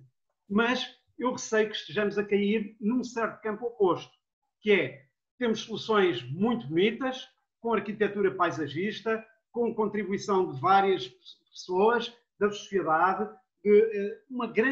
uma ampla contribuição de intervenientes na fase de concepção, mas depois estão muito porque estamos a represar a água serve como um espaço, um espelho de água, ou então é para represar para depois ser usada para a rega, mas isto tem de ir mais além, tem de se ligar à resiliência das cidades. E, portanto, este espaço verde serve para reter a água, como o nosso sistema hidrológico varia muito ao longo do ano, muitas vezes esta retenção deverá ir para a recarga de aquíferos, e aí outro aspecto importante que é a questão da legislação. As águas residuais é muito difícil, a APA, com alguma razão, obviamente, levanta muitas dificuldades à questão, aos medos que há pouco foram referidos, da recarga, mas também tem de haver a recarga das águas pluviais, não só a infiltração, mas pensar-se na possibilidade de recarga de aquíferos, obviamente com muita necessidade de proteção, e obviamente aqui há questões técnicas muito importantes. Portanto, os próprios espaços urbanos serem usados como uma bacia de retenção, quando chove, poderem amortecer os caudais, não das chuvadas frequentes, mas para períodos de torno de 20, 50, 100 anos, e, portanto, há aqui uma multifuncionalidade muito técnica também, tanto na proteção da água, como na própria proteção da cidade face a inundações, por exemplo. E eu julgo que a parte técnica perdeu um pouco esse protagonismo. Antes fazia a parte técnica desligada das outras. Pronto, tenho de avançar, não quero também tomar muito tempo. Pronto, depois tenho aqui a questão da política dos 5 R's, a sustentabilidade no uso dos recursos, a água, a energia, o consumo e materiais, a consideração do ciclo de vida, a integração como um vetor também fundamental das Smart Cities e das NBS. As tecnologias levam também às pessoas e a uma mudança, portanto, do paradigma que tem a ver com incluir as pessoas neste processo, mas sem excluir também a componente muito técnica que as pluviais têm. Sobre este aspecto não me quero estender mais, deixem-me só ver aqui que eu tinha mais um comentário a fazer, que é relativa ainda à monitorização. Portanto, nós temos 3 tipos de sistemas de águas pluviais, as puras que vão num sistema separativo pluvial que poderão ser monitorizadas. Temos o caso das autoestradas, que em determinados casos, por serem águas mais fluidas, são monitorizadas. Julgo que temos de ter muito cuidado na questão das instalações industriais ou de casos muito complexos de poluição, mas tirando isso, as pluviais não serão a prioridade se estiverem bem separadas. Temos a componente da perda de eficiência do tratamento das hectares, que não se resume ao evento de precipitação, mas além do evento, portanto, à lavagem dos processos biológicos da hectare e, portanto, águas pluviais da hectare prejudicam-na bastante. Isto é um problema que já vinha dos pensares anteriores e que leva também à perda de eficiência energética e no uso dos consumíveis da hectare e na qualidade da descarga que é mandada para o meio setor ao longo de 1, 2, 3, 4 dias, se calhar até uma semana. E depois temos a questão dos unitários. Já os indicadores da ERSAR anteriormente referiam julgo que 2 indicadores no que respeita às descargas. Obviamente não é possível monitorizar todas as descargas, mas é muito importante que este novo plano estratégico tenha em atenção 2 aspectos. O conhecimento de onde é que estão as descargas. Olhando agora para as pluviais, isto vai ser um desafio muito grande. Portanto, as licenças que foram dadas e aquilo que não se conhece, e a parte da monitorização, talvez definindo prioridades, zonas que já sabe que são críticas no meio do setor e, digamos, em vez de estar a olhar para o meio do setor, tentar avançar um bocadinho de montante para José na questão das águas balneares, situações mais críticas, sabemos que existem, dos crustáceos, ligar às atividades económicas. E pronto, fico por aqui. Tinha ainda um aspecto, peço desculpa, um minuto, a ver se encontro. Mas pronto, a abertura também das tecnologias da desalinização, por exemplo, nesta última década, com as secas, já começou a haver no Algarve situações de desalinização e, portanto, julgo que o plano também deve ser o mais aberto possível à inovação tecnológica. E é tudo, muito obrigado. Obrigado. Passava então para Susana Neto. Força. Obrigada, Paulo, e obrigada a todas estas intervenções. Penso que têm sido aqui dados apontamentos muito, muito importantes do ponto de vista daquilo que a APRH queria exatamente promover e realçar com esta sessão, no fundo esta questão da integração entre serviços e recursos, porque é uma história complexa e, como o Jaime disse, há muito que fazer e há muitas dificuldades. E eu ia referir apenas a propósito de duas dimensões que foram referidas. Uma, indiretamente, por aquilo que a Catarina nos falou, a dificuldade em implementar soluções de base natural, que começam até ao nível do próprio licenciamento de utilizações, e vimos aqui imagens que o Luís também nos mostrou, a nível urbano, a utilização, não só a drenagem, mas a utilização das águas pluviais, já para não falar da reutilização de águas residuais tratadas, mas até a própria utilização direta de águas pluviais que sejam coletadas e canalizadas para outros usos. Não é simples do ponto de vista institucional e não é simples do ponto de vista organizacional, digamos assim. Penso que gostava de realçar aqui um aspecto que neste, enfim, não penso que o pensar vá resolver todos os problemas, obviamente não podemos esperar isso, mas do ponto de vista daquilo que é a articulação, serviços e recursos, há as dimensões de planeamento e há as dimensões de gestão que vão desde a bacia hidrográfica até ao nível urbano. E para estas dimensões poderem conter integração, nós temos de facto que ter também uma certa revolução institucional que ainda não está em prática, ou seja, ao nível do próprio município, aquilo que a Catarina dizia, seria mais interessante ter soluções menos cinzentas e concertadas com os municípios, por exemplo, na reutilização ou na permeabilização de zonas urbanas para retenção das águas pluviais, levar a cabo as cidades de esponja e outro tipo de intervenções. Tínhamos que ter, ao nível do município, os serviços de águas ligados aos serviços urbanísticos, o que não acontece. Ou com alguma articulação e com algum diálogo. Ora, eu comecei a estudar essa questão quando fiz o meu mestrado em 1983 e realmente não pode haver maior divórcio dentro das câmaras municipais entre serviços urbanísticos e serviços de gestão de águas, e mesmo esses dos serviços de gestão de águas têm pouco a ver com os serviços de planeamento. E depois, quando passamos a outros níveis institucionais, da Câmara Municipal para aquilo que eram as ARHs ou aquilo que é a APA, sabemos que esse divórcio é ainda existente e, portanto, não temos diálogo entre quem gera a água a nível de serviços e quem gera o território a nível urbanístico. Assim como não temos diálogo eficaz, digo assim, entre quem gera e planeia a nível da bacia hidrográfica e quem gera e planeia a nível dos grandes operadores multimunicipais de serviços de águas. E esta revolução institucional também tem que acontecer. Obviamente que não estou a pensar que o pensar vá poder fazer tudo, mas não quero deixar de introduzir este pauzinho de pensamento naquilo que é absolutamente essencial, que é não só a aprendizagem organizacional, a preparação dos técnicos para terem em atenção outras dimensões e uma abordagem mais multidisciplinar e de integração, mas também da própria arquitetura institucional, que tem que ser mudada, tem que ser mais aberta a este tipo de diálogo entre as várias dimensões.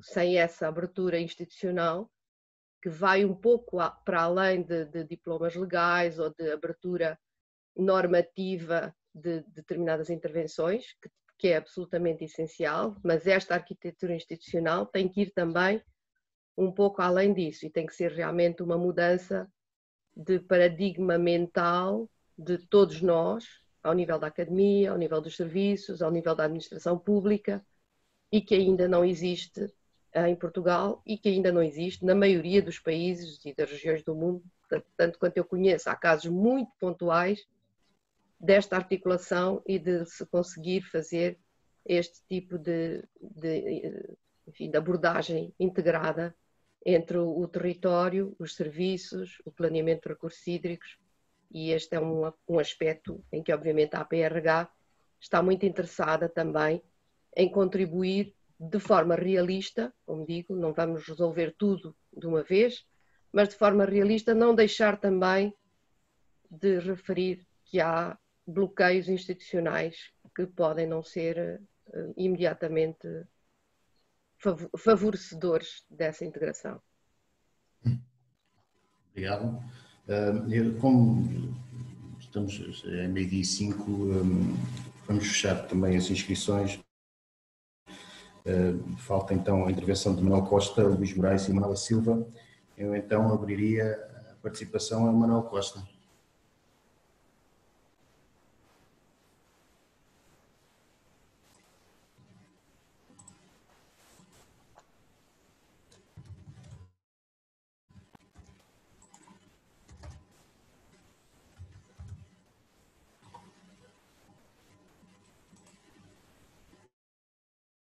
Estou?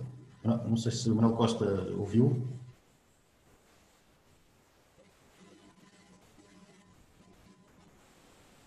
Então eu passaria então a Luís Moraes. Não sei se está a haver alguma dificuldade. Eles têm acesso ao microfone? Conseguem ligá-lo? Sim. Já está? Já está. Ok. Peço desculpa. Podia mostrar uma fotografia? Sim. Rápido. Sim. Eu sou agrónomo e tenho projetos de reutilização de águas residuais e gostava de compartilhar com vocês uma descoberta que fiz quase casualmente. Portanto, não sei se conseguem ver. Esta fotografia mostra... Não, calma. Eu acredito, faço a descrição da fotografia. São duas garrafas de água. Uma é a água quando vem da etar, neste caso, uma determinada etar, que parece água do Luso. Mas depois, quando há uma ligeira decantação, a garrafa torna-se escura, tipo café, e com uma crosta interna. Portanto, isto é o efeito que se verifica no aquífero, quando a água, em vez de ser regada, utilizada na rega, é rejeitada nas linhas de água, que normalmente aqui no Algarve, só Algarvio, estão secas uma grande parte do ano. Portanto, eu também tenho as minhas fobias, mas tenho umas fobias contrárias. Eu tenho fobias contra o não reutilizar a água. O não reutilizar a água é que a mim me assusta, porque estamos a contaminar o aquífero, as ribeiras, as praias. Eu próprio já apanhei uma cistite na praia. E estamos a substituir a questão técnica por questão burocrática, legislativa. Portanto, estamos a impedir tudo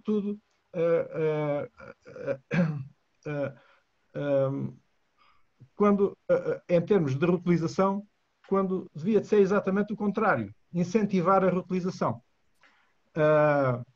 O facto de só reutilizarmos 1% das nossas águas residuais já é um fraco indicador da eficiência da burocracia aqui.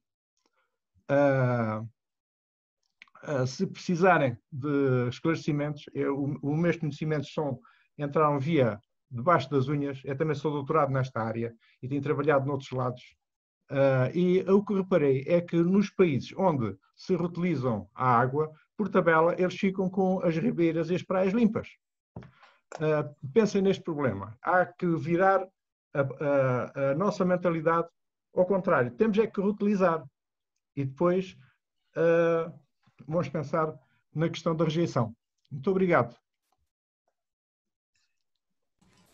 Obrigado. Vou passar então para Luís Moraes.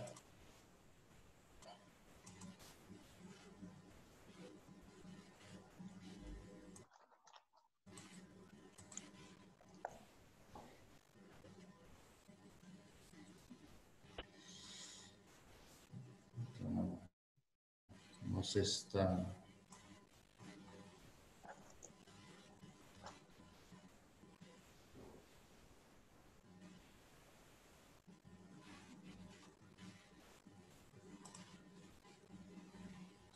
Podemos estar com algum problema, então passava a vez a Manuela Silva para encerrarmos então aqui a parte do debate e depois darmos tempo para Jaime Mel Batista, se quiser também fazer as considerações finais e darmos a conclusão com o Luís David, fazer a súmula do que foi a sessão. Manuela Silva, então. Bom dia. Em primeiro lugar, agradecer-vos pela iniciativa, muito interessante, comunicações de diversos quadrantes, muito complementares. Fazer uma breve nota, porque se fez aqui referência à Academia, a Universidade do Algarve, como sabem, tem um mestrado em ciclo urbano da água, que foi criado exatamente porque tivemos consciência da importância de criarmos instrumentos para se operacionalizar os Objetivos de Desenvolvimento Sustentável das Nações Unidas, sobretudo no domínio da água, da complexidade da gestão da água nas cidades nos dias de hoje. Muitos dos intervenientes nestas sessões são colaboradores em diversos perfis, em diversos quadrantes e, portanto, queria só dizer-vos que os maiores desafios que nós temos abordado são exatamente estes que estamos a levantar aqui hoje, que é as origens alternativas, que é encontrarmos forma de retermos nas cidades e de pormos a água num papel, numa lógica de uma water sensitive city, que permite que a cidade centrada no interesse das pessoas integre a natureza, que ponha a natureza a desenvolver os serviços ecossistémicos que também foram aqui referidos e, sobretudo, que essa água seja presente às pessoas em quantidade e qualidade ajustada. Temos desenvolvido trabalhos práticos no Algarve, que, como sabem, é uma das regiões mais críticas do país nesta problemática, nomeadamente desenvolver estudos para a possibilidade de implementarmos a dessalinização, por exemplo, na Ilha da Colatra, é um projeto que temos em mão. Temos estudos, como o Manuel Costa fez referência anteriormente, também na reutilização de águas residuais urbanas, por exemplo, na ETAR junto ao aeroporto de Faro. Temos um trabalho a ser publicado que evidencia que é perfeitamente possível a utilização daquela água residual tratada para regar citrinos no Algarve e as vantagens que teríamos, não só em termos de consumos de água e proteção dos ecossistemas, mas também, sob o ponto de vista da emissão de carbono, como o professor Jaime Mel Batista dizia, está intimamente relacionado com a gestão sustentável da água. Portanto, parece-me a mim que, para além de se criarem instrumentos, é muito importante que haja as parcerias certas, envolvendo a academia, como a Catarina fez referência, mas envolvendo também entidades que de alguma forma têm outros níveis de responsabilidade, como o nosso Ministério do Ambiente, como a Agência Portuguesa do Ambiente, como a Associação Portuguesa de Recursos Hídricos, ou seja, que conscientemente o cidadão se aperceba que de facto gerir a água de uma forma sustentável e em particular nas cidades, no ciclo urbano da água, que é um desafio que se deve estender a todos. E aqui, de facto, como fizeram referência, a academia, através da educação, terá um papel-chave. Portanto, queria deixar-vos aqui o desafio de estarmos disponíveis para trabalharmos em parceria, Universidade do Algarve, Ciclo Urbano da Água, em tudo em que entenderem que nós possamos dar o nosso contributo. Muito obrigada, era isto que eu vos queria dizer. Paulo Freixel queria também fazer uma pequena intervenção. Força, Paulo.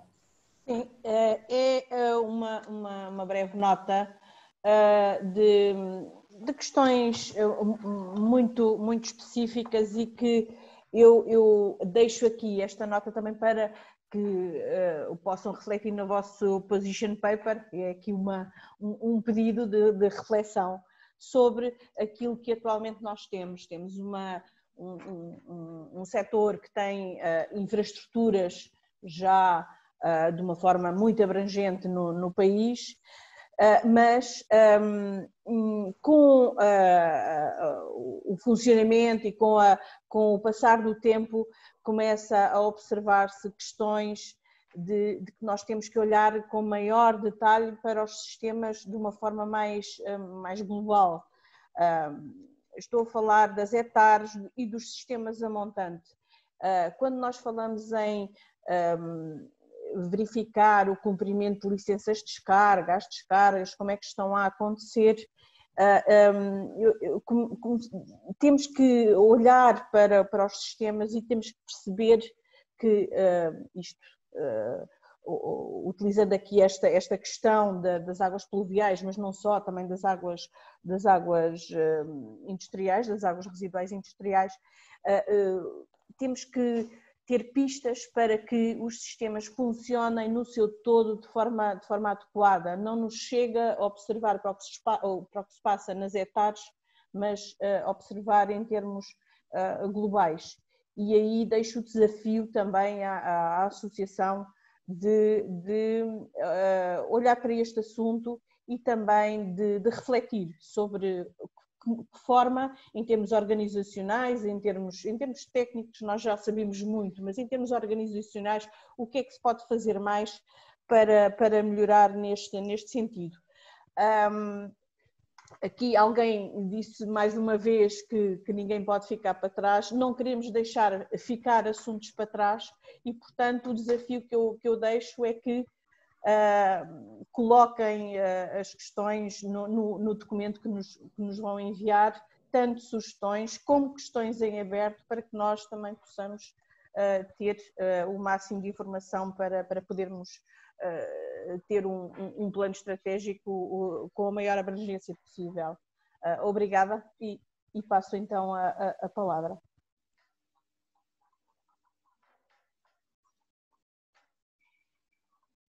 Paulo? Sim, sim.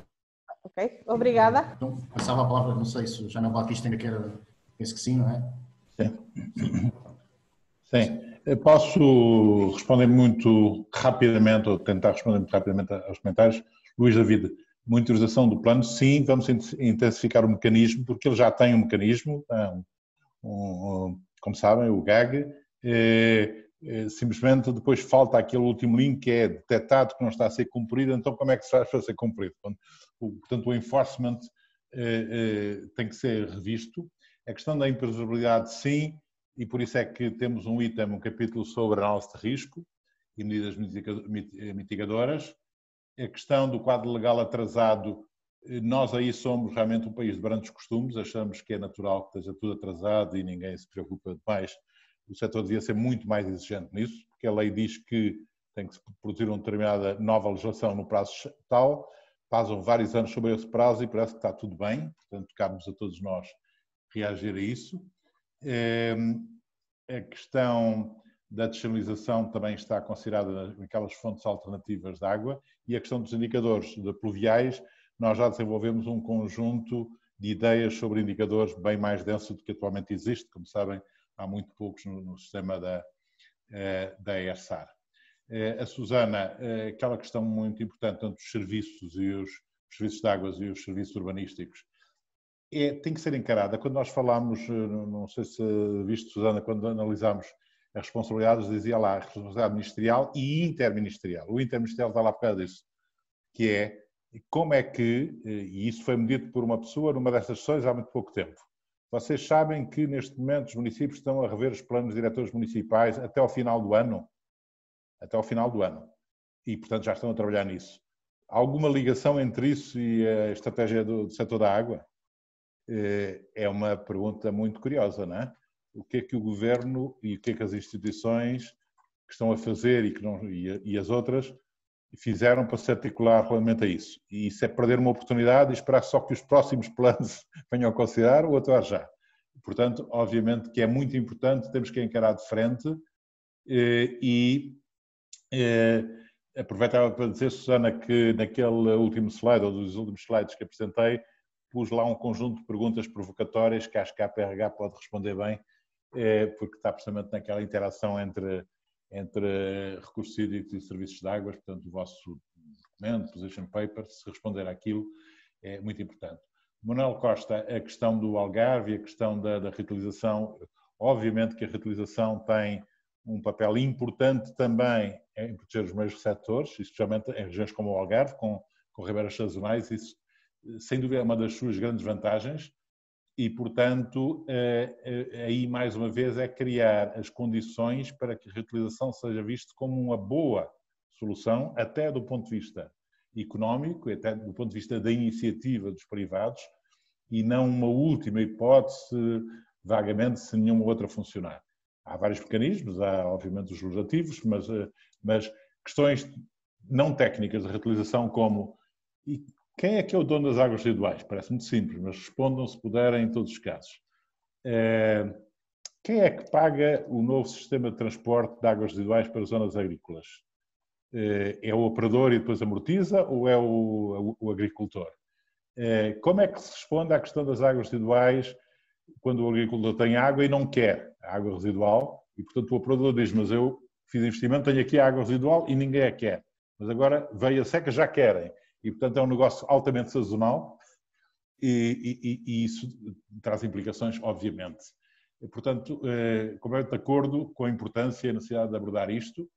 A questão da Manuela Silva, muito obrigado pela disponibilização. Não esperem por nós, ou seja, avancem com e-mails, com documentos e propostas, ponham o vosso contacto no fim e atirem-nos isso para cima, depois nós reagimos, porque nós temos 500 frentes a serem geridos neste momento e, portanto, não esperem que nós peguemos o telefone para ligar só porque o nosso tempo é extremamente escasso, avancem já com o primeiro contacto com esses casos que foram referidos, da Water Sensitive Cities, da questão da dessalinização da culatra, que já é um processo que já tem uns quantos anos, etc.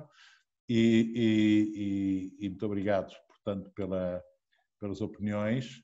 A única coisa que eu não concordo é que me trate por professor, porque não me sinto, não gosto e associo isso a tipos com alguma idade que eu não tenho ainda. O resto concordo com tudo o que disse. A Paula Frachial, muito bem, fez um comentário que complementaram aos meus e, portanto, tudo bem. Eu não sei se falhei a alguém, mas procurei dar aquela resposta possível nesta fase de quem está a trabalhar há 2 meses e pouco neste processo. A mensagem final é: sintam este projeto vosso também. Peguem numa folha de papel, num e-mail, enviem uma sugestão e, especialmente, uma proposta concreta de atuação. Isso é uma ajuda extraordinária. Não tanto identificar só os problemas, porque esses, felizmente, temos uma boa identificação. Eu resolveria o problema das águas residuais fazendo isto, 2 pontos, por aí fora. Eu resolveria o problema das infiltrações fazendo 2 pontos, isto. Isso é muito, muito, ou será muito, muito apreciado, se puderem. Muito obrigado, Paulo. E a todos, obviamente.